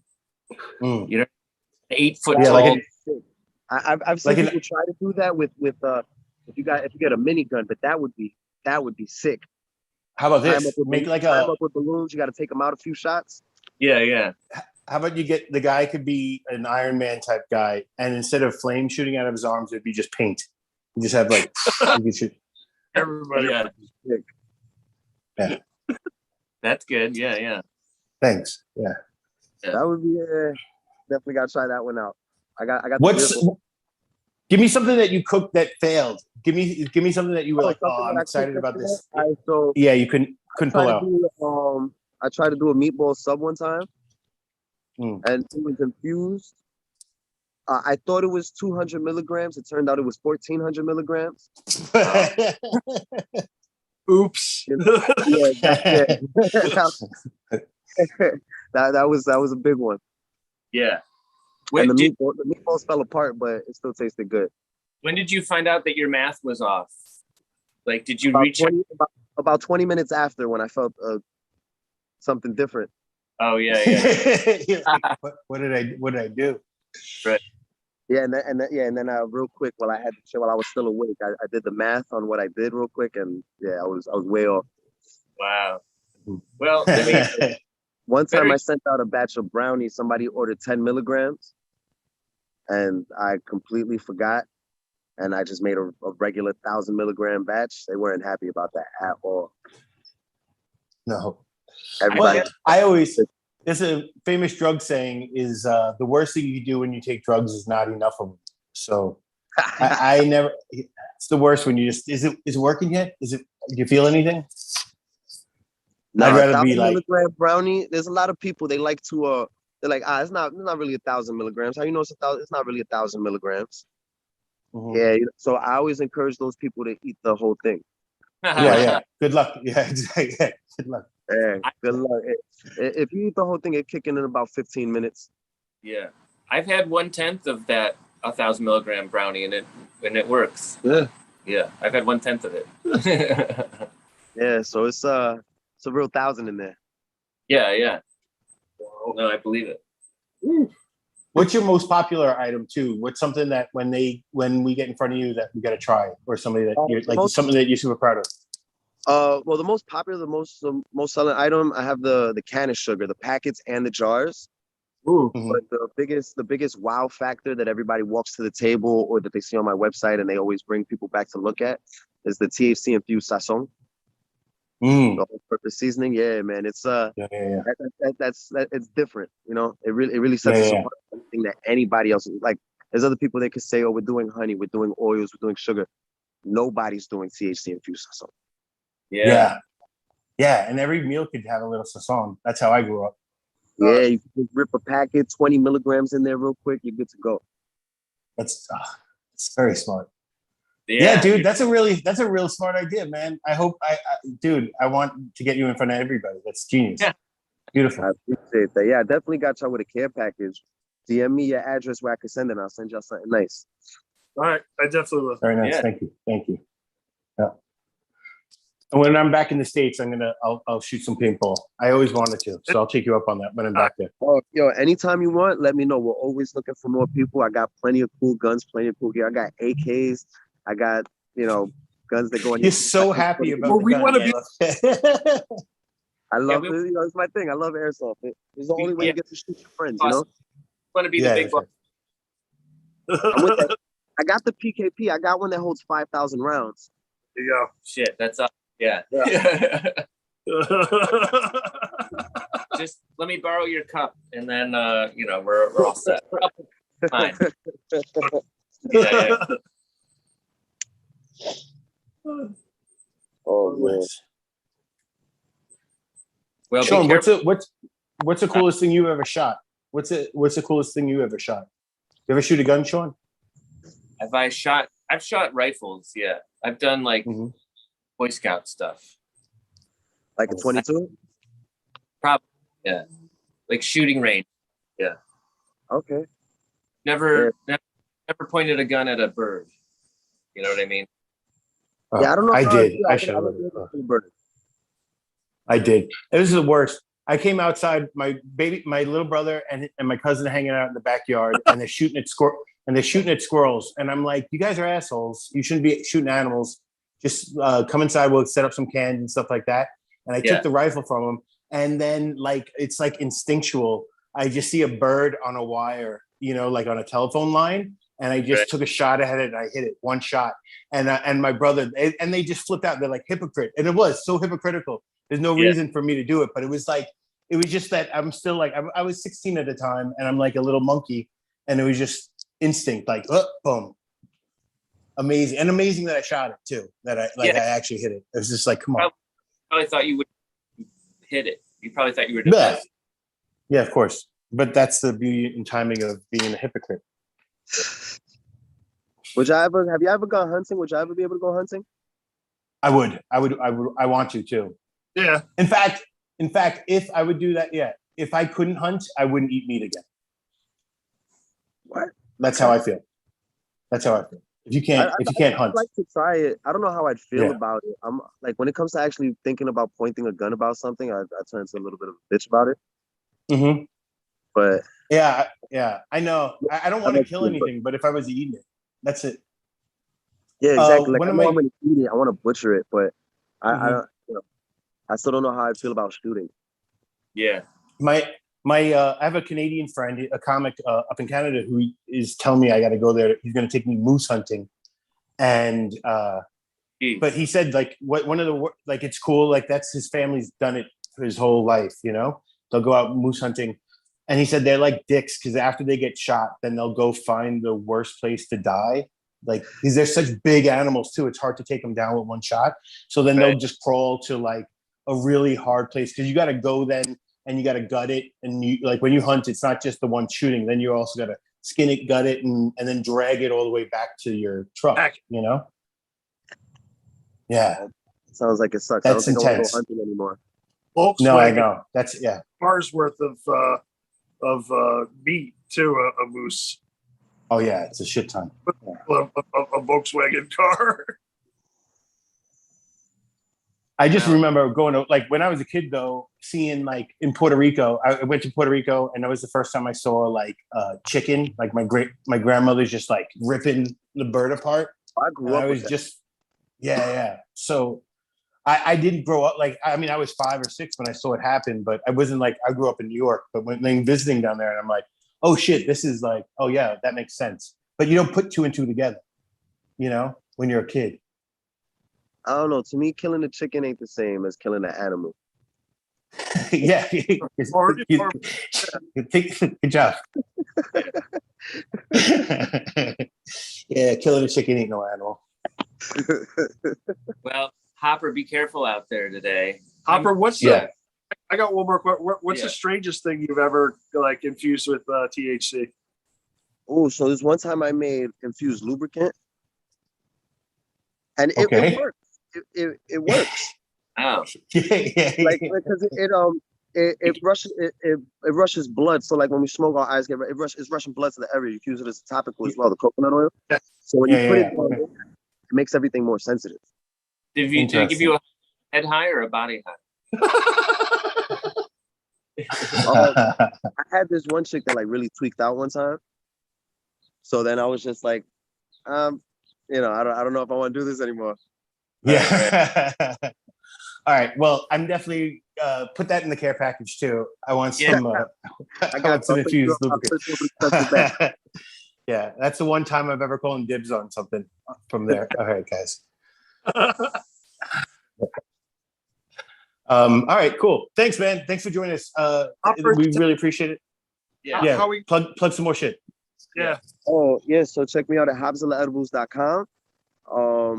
I'm working on setting up a community page, so Instagram can't take me down anymore. I'm just going to work on there. But Instagram right now, you catch me at official Hopzilla Edibles. But yeah, pretty much everything's going to be on the website, the calendar, all the events, everything. Cool. All right, man. All right, Thank you so brother. much for joining us. I'm really excited about your business. I wish best success. Let's stay in Yeah. touch.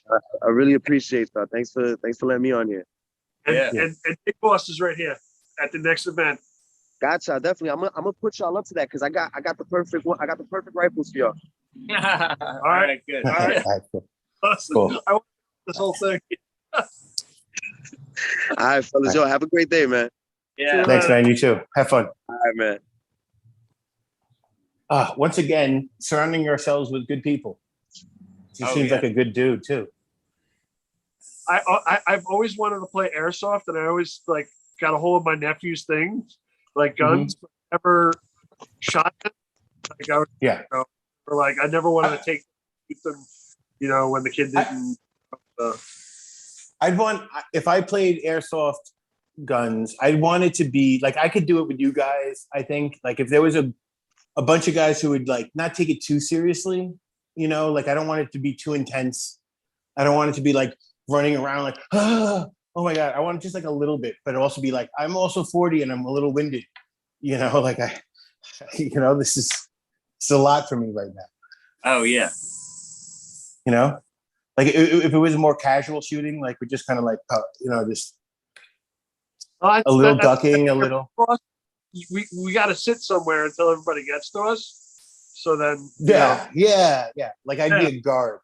Yeah, and as long as we're wearing like at least umpire pads, and helmets and goggles. What do you think your big boss outfit look like? Oh, I'm gonna be dressed as postman. A postman? Yeah. I want to be some like dictator, like just as a dictator. Oh, that's better. Yeah. Well, I'll be your underling. I'll be the side boss. I'll be the side boss. Side boss. You'd be the right hand man guy. But then that's the guy that usually has the huge gun that you got to watch out for. It's never like the big boss. The big boss is always like, it's a pattern. It's a pattern. Side guy that you got to watch out for. Yeah, side guy is really hard to beat. The big boss usually just like a lot of cinematography and like simple buttons, just timing. Yep. A, B. They made it a lot more easy now. You're right. Oh man, I gotta. Can you guys talk amongst yourselves for a second? I'm sorry. Yeah. All right. Well, now that we talked about what we did yesterday, are you more illuminated on what you want to do today? I would definitely like to do something involving water. Maybe go down and ride. There's these bikes, these pontoon bikes. Yeah. At in City Center, and City Center is really cool. There's just like lots of things to take photos with too. So, and there might be people. Yeah. Maybe we go down there. That would be fun. That sounds good. Have any hopes or expectations for? Huh? I don't know. Hi, Cal. Oh, I know. Nobody can hear me. Yeah. I just want to do fun things. You can be loud. Yeah, you can be loud. Yeah.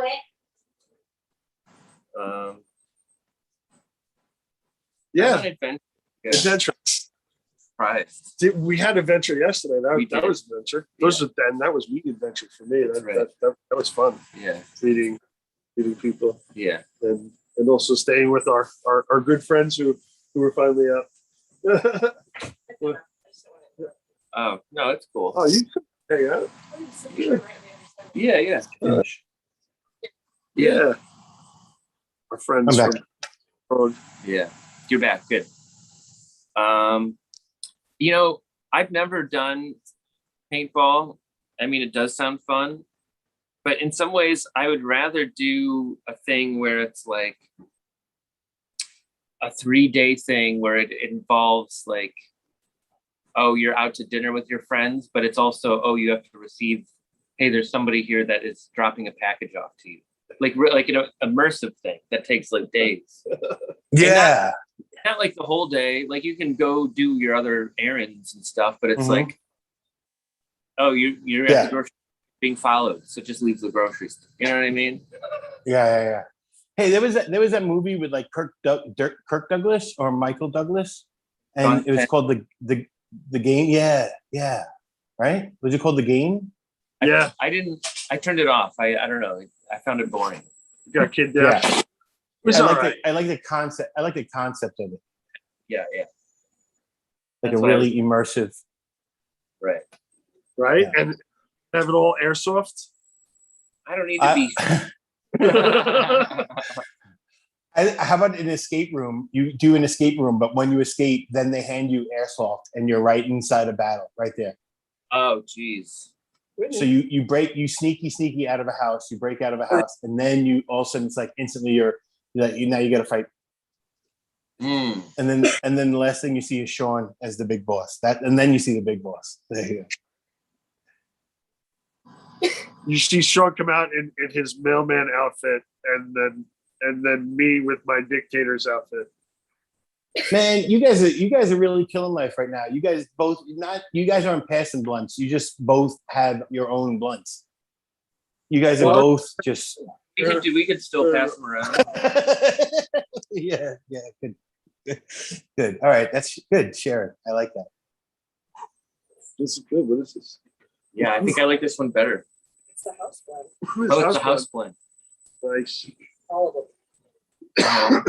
Jason said he wants to do water things today. Like, are you talking about peeing on each other? No, like a water pipe, like bongs. He wants it not just joints, like bongs and water pipes, bubblers. I think Lake River. So, remember those bikes that we seen on the down in the city? We should go do those pontoon bikes and take them for a ride. Why do you want to vote? We go on the boat too. I on a boat today.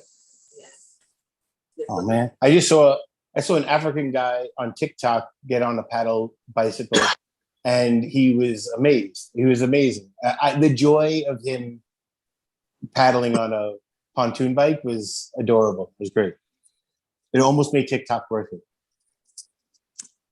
How come people are on TikTok but complain about it? I don't. I think it's the thing I complain about is not. It's just it's the most powerful drug. I think it's the most powerful drug they've ever invented right now. I think it's that's what it is. I think it's amazing. Like you could suck. They really made it efficient to just dopamine, right? Just dopamine hits, and there's a thing about. There's the addiction of somebody like why slots are so addictive more than any other of the gambling is not only are you losing, but you're also anticipating the win, the pulling of the next one and the next one. And so that's kind of what you're doing with Instagram before was like just pictures of likes. You're waiting for that next, or YouTube when it's short. But now you have TikTok and 30-minute clips, so you know you're not that far off from that dopamine shot. It's a drug. And but I think it's one of the coolest things that we've ever invented too. It's just like when you're doing it, I think you got to just be fully aware. Like there should be warnings on it. I remember talking to someone, and it's like they're like, if you just joined, if you don't have like 1,000 followers, like then you're like it's nothing, and it's like easy to get 1,000 followers like that on TikTok. Yeah, my girlfriend got like 20 or 30,000 people on a day. One of her videos, and all she does is like, I mean, she's cute, so that helps. But she just like bum bum bum, and then pretend to smack an ass, and it's like 70 or 80,000 people like it. It's not even her sexiest of videos. It's just whatever. It's amazing. I'm amazed by it. Did you hear about this? What's happening with OnlyFans? What they're doing? That's pretty crazy. That they're doing by October. Well, but they're not getting rid of naked girls. They're just getting rid of sex. Yeah. So so that's not bad. I mean, I don't know, not bad or good. I don't know. I mean, it's a model, right? There's everything, and they're going. I don't know. I mean, listen, if I was a beautiful girl and I could get some money for taking my clothes off, I'd be all about it. And I think maybe by them desexualizing it, I mean, it's going to be sexualized because you're talking about hot women, mostly hot women, right? But instead of having it where it's sex and now you're just getting pornography, right? You're allowing girls who maybe just are openly, like putting them in a safe environment to feel sexy and make some money if they want to. I think it's, yeah. I don't know. I guess if people want to fuck on film too, that's cool too. To make that available to people and then say that it's not available. Yeah. If there are any OnlyFans people out there that want to talk, let's hit me up. But there's got to be a platform that they can jump to from OnlyFans, right? Sure. Oh yeah. Yeah. A billion of them. Yeah, I think that's what they're trying to do, is trying to make it so that they're not just one of those things. You know, they're making it more of a select. Yeah, I think. I don't know. It's probably smart. It's like Playboy to the other smut magazines, right? Yeah.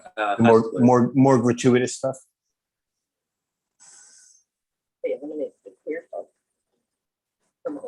I don't know. How's our OnlyFans? Do we have any followers on OnlyFans now? I never check it. We haven't checked it yet? Oh man, we should start. Well, I just like telling people that I have an OnlyFans. Yeah. I know. My girlfriend was surprised that I had one before she did. It's great conversation. Mm-hmm. Mm-hmm. I mean, in some ways, it's like an astounding first line to say to people. Just go up to people and just be like, "Do you want to follow my OnlyFans account?" Yeah. It's only $30 a month or whatever. Yeah, and we don't, and we never update it. I just get stoned and talk about movie reviews or something. Yeah, that's a pretty good. Yeah. Not review movies. I get stoned and talk about movie reviews. The movie reviews. Yeah. Yeah. I do think I thought about this before. I'm just not ambitious enough, but I really, especially now we have like Yelp and it's a lot more crowdsourcing for reviews. But when we were kids, it was like Siskel and Ebert and like different people do different reviews.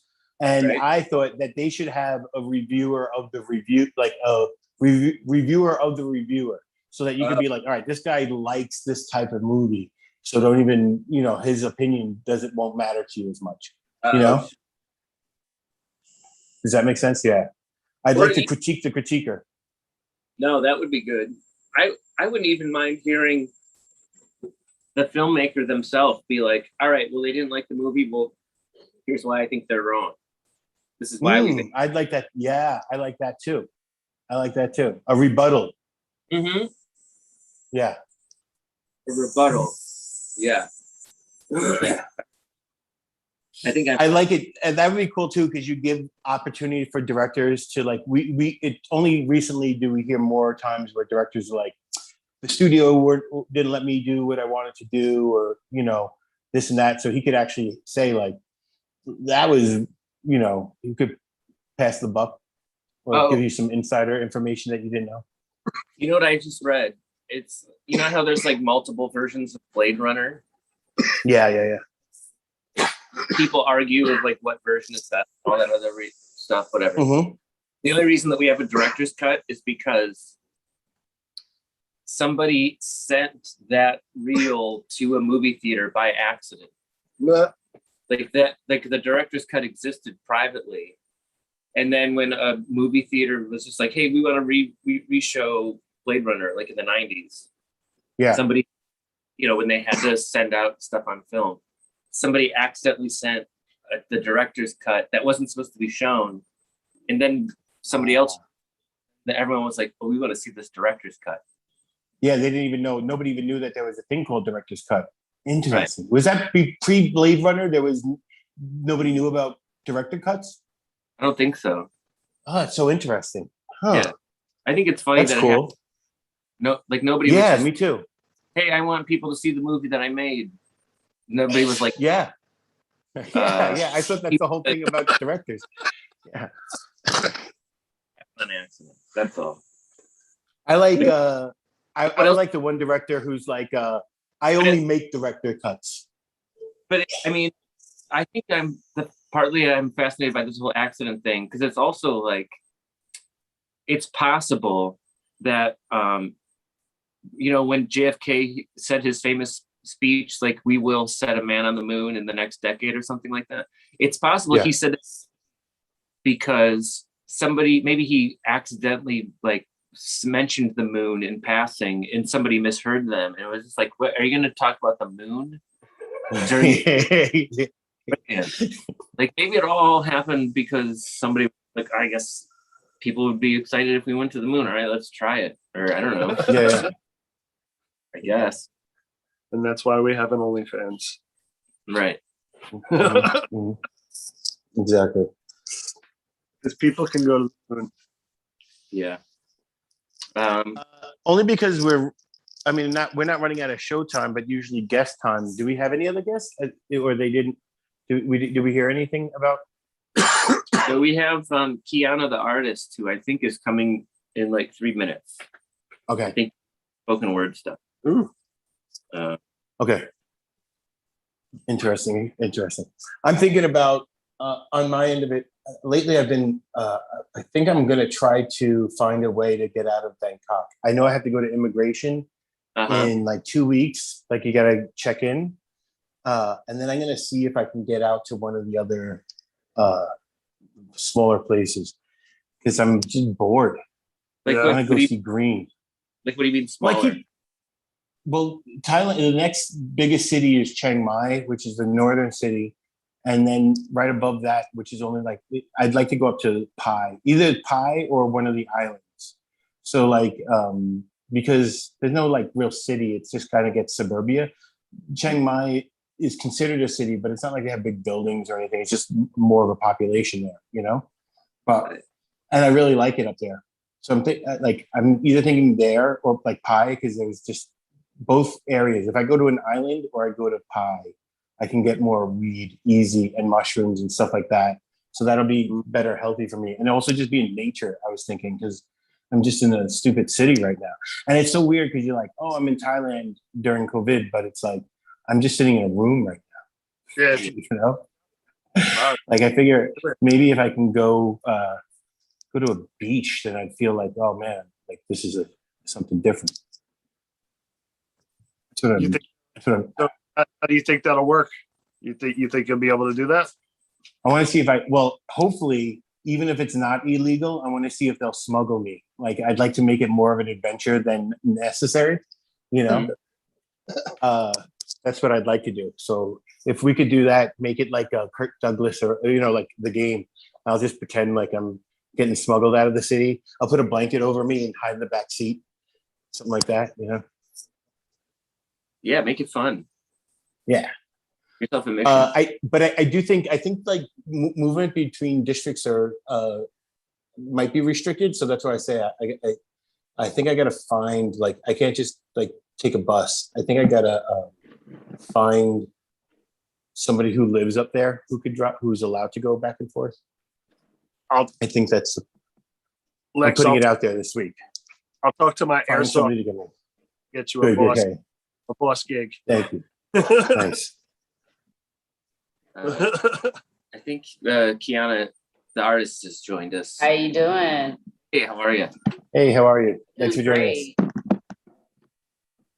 How's your Saturday Thank morning? you for having me on here today. Yeah, how's your Oh, Saturday? you're welcome. Yeah, as you said it. Can you Can hear you us? hear me? Yeah, can you hear me? Yep. Yeah. Yep. How's your I can hear you. What'd you say? How's your Saturday going? How's your day going? I was so doing far? great. Oh, good. Enjoying the weather. I'm here Very in cool. Georgia, so Oh, are you? What part of Georgia? I'm in Atlanta, Georgia. Okay. I have my family moved to Canton, which is a couple hours, I think like an hour and a half north. Canton. Okay. Is it Canton? Yeah, Canton. Compton? Mhm. No, Canton. I think it's Canton. Okay. I I like have Georgia. a guest It's on beautiful. here too, so I don't know how many people you can have on here. Oh, sure. You can bring anybody. She's an artist too as well. She's a poet. Oh, Did wow. I Okay. keep my camera off? I don't know how these things work. These live things work. Should I turn my camera back off? I don't know. You can leave it on unless you don't want to be seen. Oh, okay. Yeah, I might turn it Listen. off during the real deal, but yeah, Okay. totally. Yeah. Awesome. Hi. Well, Thanks for Thanks. joining us. I'm Lex. totally. Good to see you all. Who, raise your hand if you do have a poem that you do want to share. So it again. Raise your hand if you have a poem that you want to share. Yeah. On to share. I do. Okay. Okay. Well, should we all turn off our camera?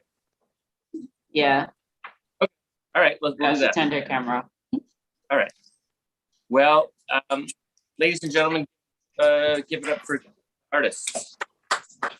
Take it away. Hi, everybody. My name is Keyana, the artist, and I'm going to say my poem, and it's called All in One. All in one. The attitude of character to visible love to unspoken word.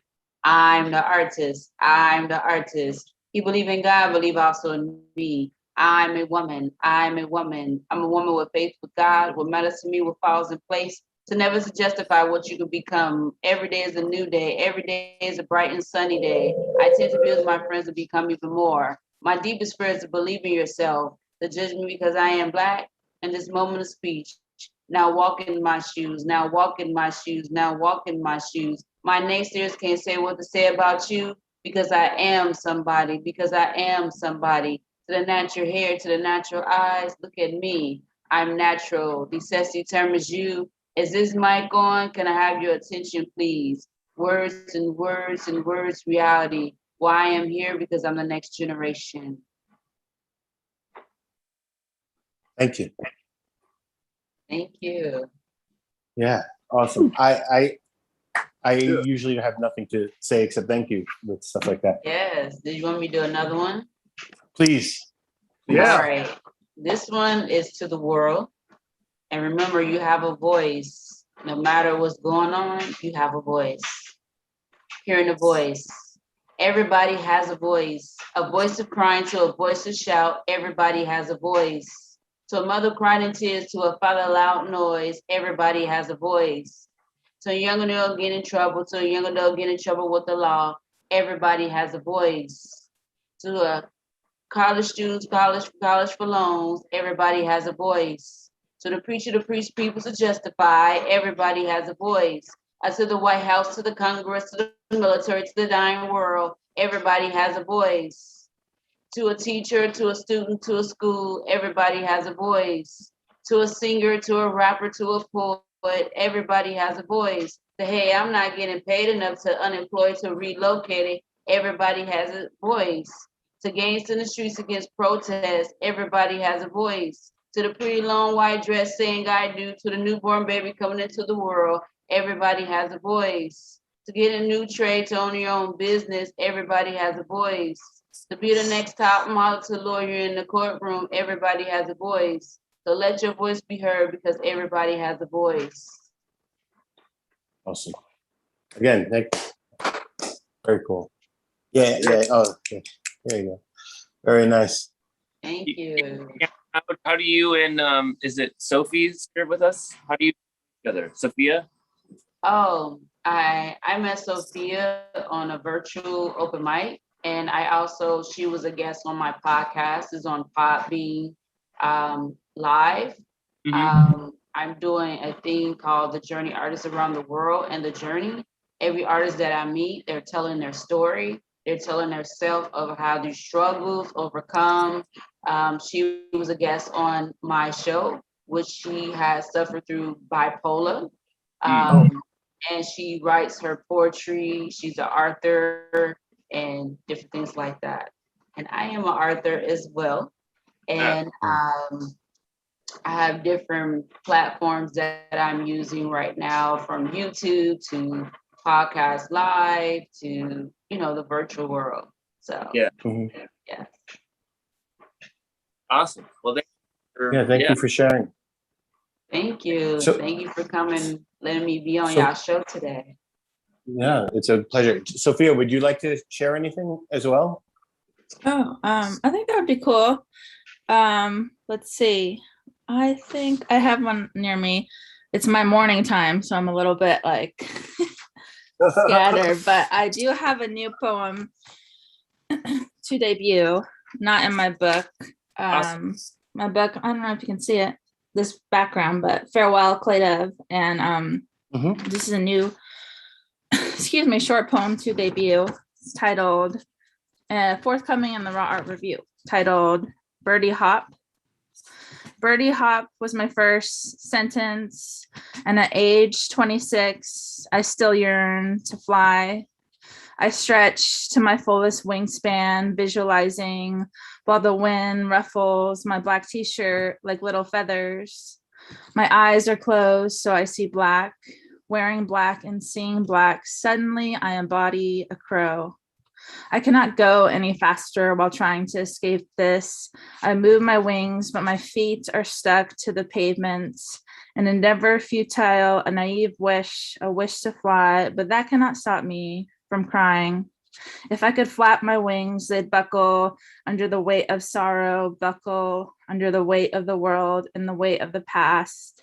Now the present moment is a Picasso painting, a distorted person, maybe couldn't even classify as a person, perhaps a demon, weird shapes bending reality, but I can still see the humanity, a fractured mosaic of this life and a fractured wing.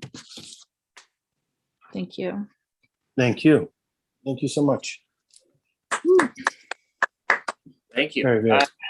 I had a quick question about, because Keyana has a podcast and Sophia, you were a guest on it. Did just talking about the struggle of being an artist help alleviate some of the struggle of being an artist? You know what I mean? Good question. Yeah. Is that to me or to Keyana? Open discussion.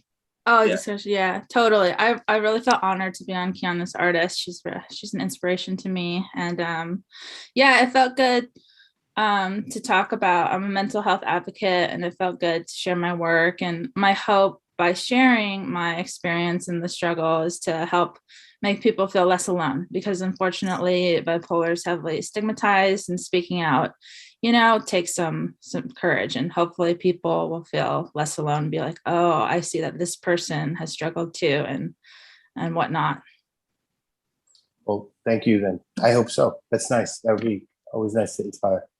Yeah. I have a question. If what type of time travel do you guys think if time travel was to happen, would you guys think that it's like Back to the Future type rules, or would it be more like Endgame MCU type time travel?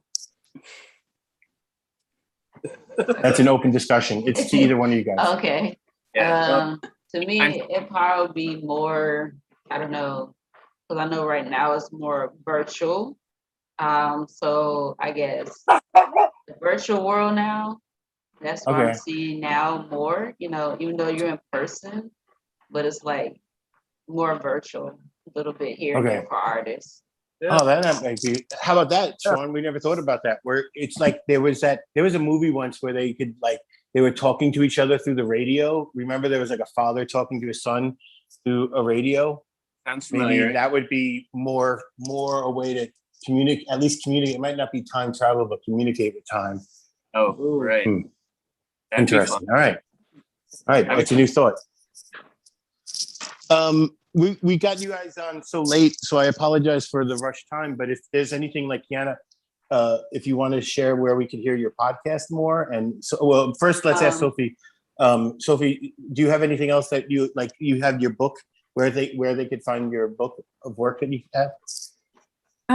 Yeah, they could if they're interested, check out my website. It's myfullname.com, so sophiafalco.com, and my information's there. Yeah. Cool. Thank you again, and thanks for talking about bipolar. My sister has bipolar, or I don't know how you say what she has, but and all my stuff is on Keyana the Artist, everywhere platform.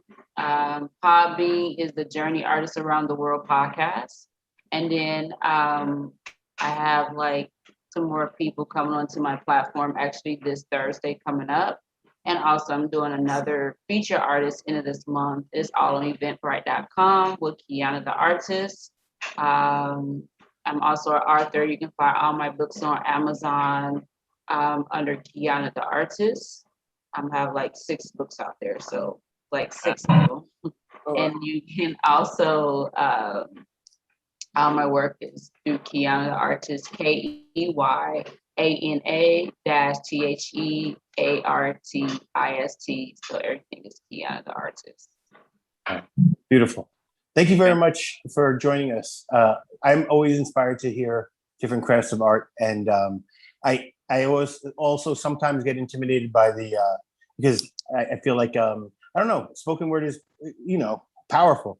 There's something very primal about it, and I think that you guys are doing something very beautiful. So thank you for sharing your art with us. I really appreciate it. Thank you. And most of my art comes from me as a artist. I was a foster kid, and I overcame that. And also my mom domestic violence. So that's how I became an artist at the age of 15. Now I'm in my late 30s now. But most of it came from my tragedies. It came from overcoming my self-esteem, my doubts, and overcoming my ability to learn. So that's basically where all my art came from. When do you get the? Can I ask you when do you have the? In a way, and I'm saying this is all like respect in a weird way. Like, I don't know if it's coming out the right way, but to have the nerve to call yourself the artist, to tag that on there. I think I'm like, in a weird way, I'm super proud of you, jealous for you to just be able to be like, I'm Keyana the Artist. It's so ballsy. I love it. When did you start tagging yourself that? I started creating it because my real name is Keyana. So I put the artist because as an artist, I was named, to be creative and unique. So that's basically what I used my name for. So unique and creative. Well, I like you just for the fact that you have the nerve to do it, and I appreciate your art even more. Thank you so much for joining us. Thank you. Thank you for having me. Have a great rest of the weekend. Yeah. Love you guys both. Thank you. Bye. Guys, have a great Shawn evening. And Jay, thank you guys. You guys are done too. We ran out of time. Do you guys really quickly want to say plug anything you guys are doing up there, Jay and Shawn? Yeah, thanks to High Road Culture for putting us up this weekend in Buffalo, and thanks to the Messiah and Good Times for giving us some to check to out. consider. And To try. Sample. and thanks to everybody. There's just a really great culture happening up here in Buffalo, New York. So yes. it's great to be. Nice. Shawn, do you still have the shows on Monday night, right? You guys can, if you want. Shawn, you still have the shows on Monday night in New York? Yeah, Tiny Cupboard. With Freshest Gorgeous. All right, cool. All right, cool. And if you guys like me here too, we do Raw Comedy Asia. There's another podcast I do. If you guys want to check it out. Thank you guys for watching the show. You guys can end it. I think we're just gonna sign out this time. Yeah. All right. Love you guys. Great. Oh yeah. Oh, thank you guys. Thanks, Keyana. Woo, party.